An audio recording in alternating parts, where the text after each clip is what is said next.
I mean, I guess in my typical analysis, I would look at this as sort of an externality that you have someone looking to make a profit, and they offload their costs of making that profit to society. But this is even more, I think, specific in this instance. And so, all right, so broadly, I mean, and this dynamic, I mean, this is what we're talking about here is the relationship between Marxism and what we, I think, mistakenly sometimes call identity politics, where we see this relationship where these gender roles are reinforced, or certain gender oppression, I should say, are reinforced and in some ways, I guess, constructed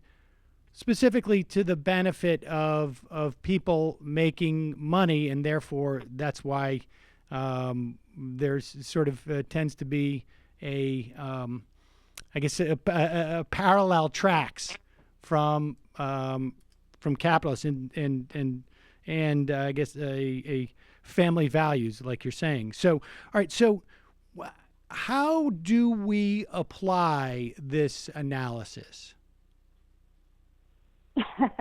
Okay, so this is what the book is all about, and if you get a chance to read some of the wonderful contributions, it is about how to ultimately, I mean, there's a lot of theory in it, but it is ultimately about how do you apply this theory in our current context. So I'm just going to reel back a little bit and go back to talking about,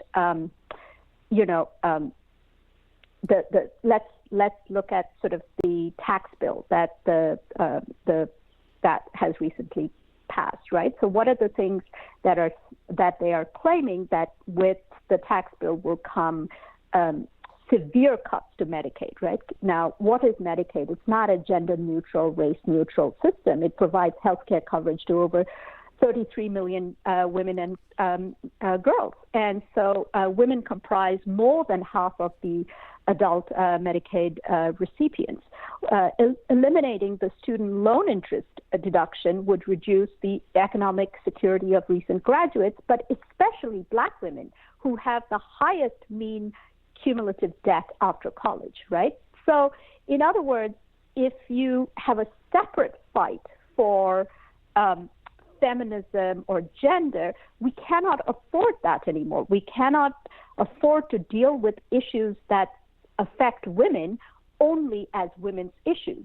We need a systemic fight back in general because, if we look at the housing crisis, right? The 2008 crash affected disproportionately women of color and communities of color.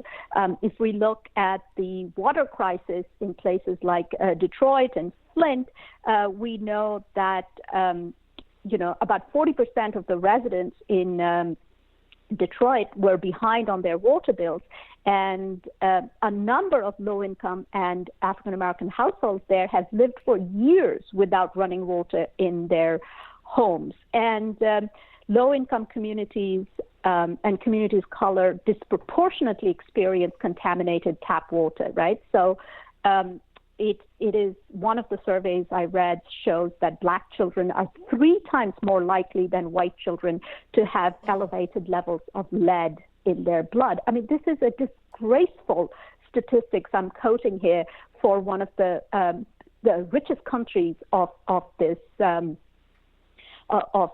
planet, right? So how do we then think about these sort of fights for life-making activities and their connection to the fights for the union fights and fight for wages, etc.? So one of the things we have to remember that people go to work not for wages, but people go to work so that their wages can help them have a stable life.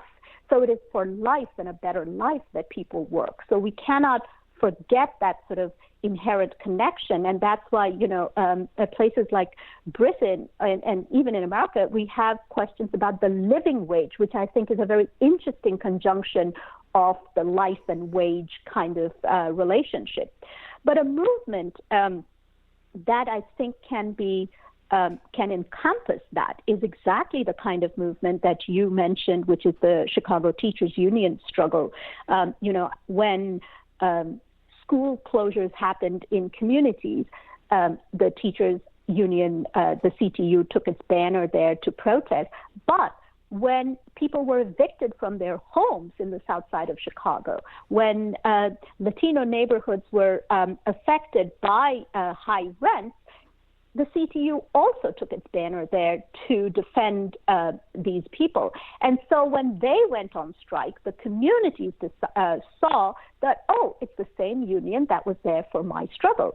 And the amount of support that the CTU strike got from the general working class communities and ordinary people of Chicago was precisely for this reason, and it was absolutely extraordinary. So I think any social movement in our times must champion with equal vigor working class struggles based in communities around water, housing, or police violence, alongside of workplace struggles. It will have to learn to unify sort of universal demands like, healthcare for all, with race and gender specific ones, for instance, about affirmative action or reproductive justice. Because, one of the things that I love about these words of Angela Davis is that it absolutely shows you the dangers of not standing in solidarity with all struggles against the system everywhere. Because she says, if they come for me in the morning, they will come for you in the night. Hi, folks. Sam Seder here. We still need your help on our Patreon page. YouTube ads have come back, but not nearly as much as we had before. So if you can help us out, any little bit helps. Head over to our Patreon page right at this URL, and you'll help us keep helping you by making videos